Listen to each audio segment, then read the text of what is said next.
Viewer fantasy. Running the most valuable team in Formula One, $2.7 billion net worth, women call you hot as hell on camera, every decision you make is global news, and you own what you lead. Other team principals work for someone. Toto Wolff is someone. Every Formula One team has a boss. Almost none turn one management job into this much wealth, power, and attention. So what did Wolff do that Horner, Vasseur, Stella never did? There's a reason the numbers keep coming back to Toto Wolff. In a sport where most bosses are employees, Wolff stands alone as a billionaire owner. Christian Horner, for all his front-page headlines and championship parades, sits on a net worth of about $50 million. Fred Vasseur and Andrea Stella don't even break $10 million. Stack them all together, and they still don't reach Wolff's shadow. That's not because Wolff took a bigger salary or negotiated a flashier bonus. It's because he bought in. In 2013, Wolff put down roughly $165 million for a 33% share of Mercedes F1. That wasn't a pay packet. That was a seat at the table where real fortunes are made. Fast forward to 2025. Wolff sells just 5% of his holding for $300 million. That single move values the team at $6 billion. His remaining stake, even after the sale, is worth over $1.5 billion. No salary can match that. Horner, Vasseur, Stella. Every year they collect a paycheck. Wolff collects appreciation. Salary is rent. Equity is ownership. Titles don't compound, shares do. As the sport's value exploded, Wolff's wealth didn't just grow, it multiplied. The other principals work for someone. Toto Wolff is someone. In Formula One, power is not title, power is leverage, and leverage belongs to the owner, not the hired hand. Christian Horner held the biggest salary in the paddock, about $10 million a year, but not a single share in Red Bull Racing. When the parent company wanted him gone in July 2025, the decision happened above his head. He was out, no matter the trophies, no matter the headlines. Fred Vasseur at Ferrari and Andrea Stella at McLaren face the same reality. They answer to boards, to shareholders, to higher-ups who can end their run with a single vote. These principals sit at the mercy of the corporate ladder, even as their names appear on the garage doors. Toto Wolff plays a different game. With 1/3 of Mercedes F1 in his hands, he doesn't face annual reviews or the threat of dismissal. He isn't summoned upstairs. He sits across from Mercedes-Benz and Ineos as an equal. Boardroom battles don't end with a pink slip.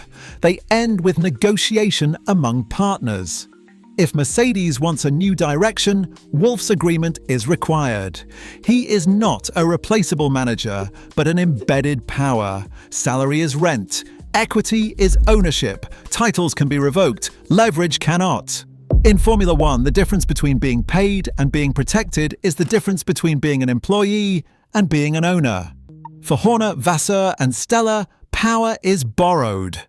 For Wolff, it's built in. When decisions are made at Mercedes, Wolff is the decision. Celebrity and power rarely mix in Formula One the way they do around Toto Wolff. When actress Zoe Deutsch called him hot as hell on a podcast, it wasn't just a throwaway line, it was a public signal that Wolff had crossed over. Suddenly he wasn't just the boss of a billion-dollar team, he was the face fans wanted on magazine covers and the name that drew clicks far outside the racing world.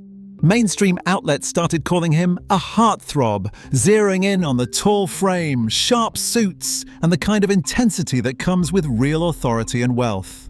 Drive to Survive magnified the effect, turning Wolff from an executive into a global celebrity, someone whose presence sells the sport as much as the drivers do. Other team principals operate in different lanes. Christian Horner gets attention, but it's the polarizing kind, more villain than icon, more tabloid headline than object of desire. Fred Vasseur and Andrea Stella are respected, but their profiles stay strictly business. Gunther Steiner found fame by leaning into comedy, not charisma.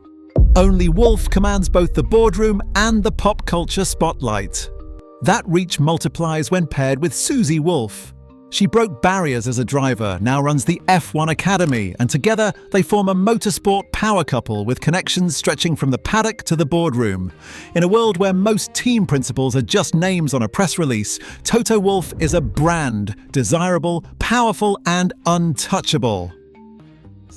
Step onto the paddock and the true scale of Formula One's hierarchy comes into focus. Across the world, thousands of managers run racing teams, but only 10 hold the title of F1 team principal. Of those 10, just a handful command a true powerhouse: Mercedes, Red Bull, Ferrari, McLaren. Within that elite, only one person owns a third of the team he leads. Only one is a billionaire. Toto Wolff sits at the summit not just because he runs Mercedes, but because he owns a piece of its future. From 2014 to 2021, Mercedes collected 8 consecutive Constructors' Championships. 7 drivers' titles followed, all under Wolff's watch. That record isn't just a run of good seasons, it's the foundation of a dynasty. Christian Horner may have taken the crown back for Red Bull in 2021 and held it since, but he does it as an employee, not an owner. Vasseur at Ferrari and Stella at McLaren manage legendary names, yet their power begins and ends with someone else's approval. Wolff's status compounds. He isn't just a principal, he's a partner. The difference is structural, not symbolic. Status multiplies when you own the success, not just manage it. Strip away the headlines and the real question is simple: what happens if the paddock stops caring tomorrow? For most team principals, everything is on the line every season. One bad year, a scandal, or an impatient owner, and the job and the value disappear. Christian Horner spent 2 decades at Red Bull, but when the parent company lost patience, he walked away with about $50 million and no stake in the team he built. Fred Vasseur and Andrea Stella run legendary names, but their fortunes are tied to their contracts. They can be replaced. Their value ends with their employment. Toto Wolff is insulated. Even after selling a 5% slice of his holding for $300 million, he retains an effective 28.33% share of a $6 billion team. That's not just a number on paper, that's generational wealth, immune to boardroom moods or one bad qualifying session.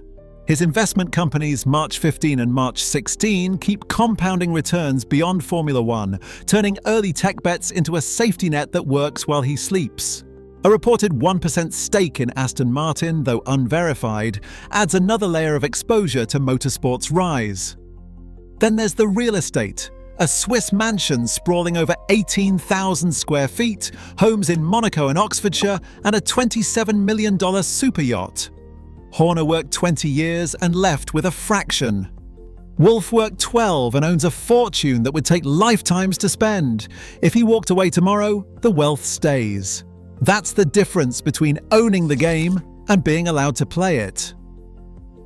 Toto Wolff didn't stumble into Formula One's billionaire club by accident. He arrived with an investor's mindset, not a manager's contract. Before the paddock, he built his fortune in investment banking and venture capital, first at Salomon Brothers, then with his own funds, March 15 and March 16. While others chased paychecks, Wolff chased assets. In 2009, he bought into Williams, learning firsthand how equity works in a sport obsessed with speed but slow to share real ownership. By 2013, he made his defining move, a $165 million buy-in for a third of Mercedes F1. That was before the cost cap, before Netflix, before the sport's global explosion. Christian Horner took the Red Bull job in 2004 as an employee. 2 decades, dozens of trophies, and a $10 million salary later, he still owned nothing. When Red Bull's board tired of him, he was dismissed. His legacy reduced to headlines, not holdings.